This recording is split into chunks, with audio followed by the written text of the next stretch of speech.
was great. We took the attitude that when you grow and you scale fast, you run out of money and you have to borrow more money to finance your growth. And we didn't want to do that much. So we had an extremely high profit margin. There were a couple of other companies starting to make early personal computers, Commodore and Radio Shack, and theirs cost more to manufacture, but ours sold for almost twice to 3 times as much. In other words, we were taking enough profits to finance our growth. Our original product, it turns out, was mistaken. The way we viewed a home computer market to evolve and what people would do with these machines, if we were right, it never would have happened.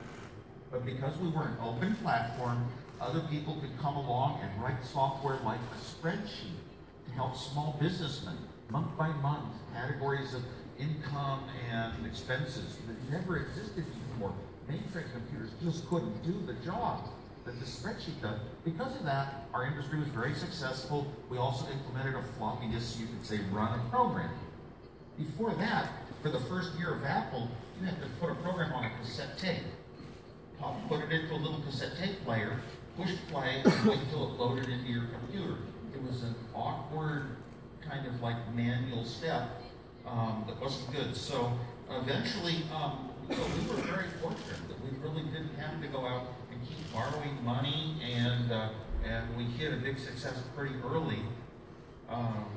So scaling to us was just, well, ordering more parts, manufacturing more and more. We started out manufacturing thousands of computers, and eventually tens of thousands, hundreds of thousands, and then eventually millions. But it happened over a slow enough period. The scalability wasn't that great. It wasn't that big a problem. Because we were an open platform, thousands of other companies sprung up, building hardware that plugged in and software that connected and things like printers and modems. All these companies spread up, and they were actually advertising our platform along with their own products. But that scalability, we didn't have to do everything ourselves.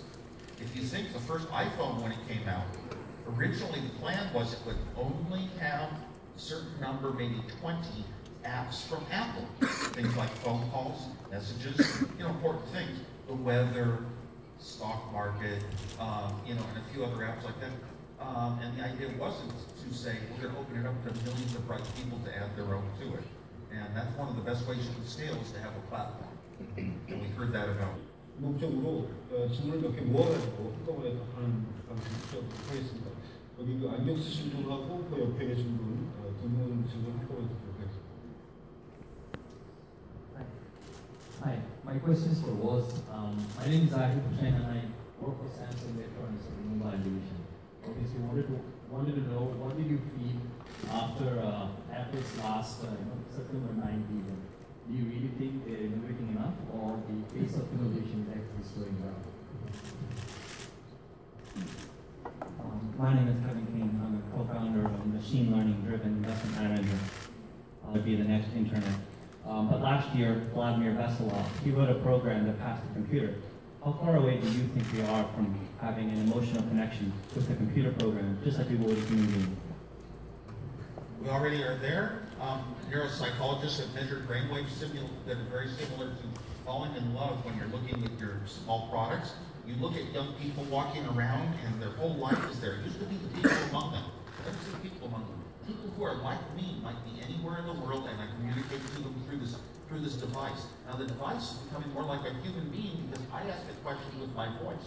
What is the tallest mountain in South Korea? Like a human would answer back.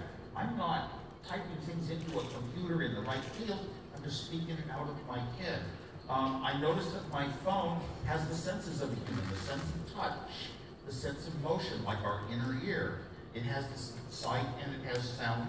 It doesn't have a sense of smell or taste yet, but it doesn't have to be that much of a human being.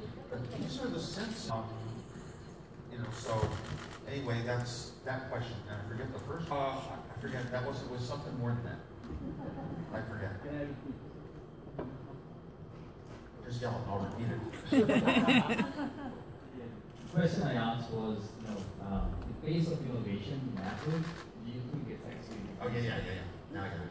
Because of September 9th. We just, matter of fact, the last two times that we introduced a new iPhone, the iPhone 6 the other day, the iPhone 6S, people could look at them and say there isn't that much difference in the hardware. We used to look to hardware for innovation. And Apple did add, back a while ago, they did add the easy compared to Android, which I was using before that to pay for things with my phone for 3 years. Apple's is just much easier, fewer steps. Innovation is a lot in the software. Apple doesn't necessarily, okay, buy a Samsung phone and, oh my gosh, I appreciate, I can take screen snapshots so easy and I can hold my hand up and start a timer for a selfie. And, I like those kind of innovative features and gadgets, and that's part of my life, but Apple only tackles a few very major, very important things. We don't buy products based on features anymore. So innovation and features isn't that important. You tend to choose your platform for a lot of other reasons. What's being sold to you in store, what your friends use, what you have used already, what you are used to, what your family uses. Those select your platform, and then you just look at features and say, this is why it's better than another choice. But that's just an excuse for why you bought it. The important things are, it's got to do the key jobs in life. It's got to do them well, easy, almost invisibly, and it's got to work almost all the time. You don't need to be number one in every category. You just need to be good and reliable. And what sometimes Apple innovated hardware, slightly before that hardware, this time simultaneously, they introduced iOS 8, now iOS 9. Operating system software that had a lot of features that totally helped the user as a person. They aren't, Apple trying to have whiz-bang, gadget-type additions. They really actually enhance your life on the machine greatly in nice ways. So I just love the recent introductions from Apple. And I have not really been speaking that positive about Apple until pretty much going back to iOS 8, which came out about 4 months before the iPhone 6. And then the iPhone 6, finally, Apple is going to make phones with large screens and compete with companies around the world. I won't say exactly which one.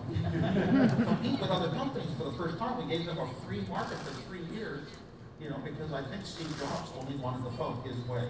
He had thought of designing it one size, and we should have changed. But now I think Apple is growing. We're very open inside. We're becoming giving a lot to charities, matching charitable contributions. We're being more generous with our employees than ever before. I really admire today's Apple. 한 10분 정도 남았으니까 이쪽에서 2분 정도 받고 이쪽에서 2분 정도 받고 빨리 진행해서 10분 안에 마치도록 하겠습니다. 여기 안경기 여성분이 어떻게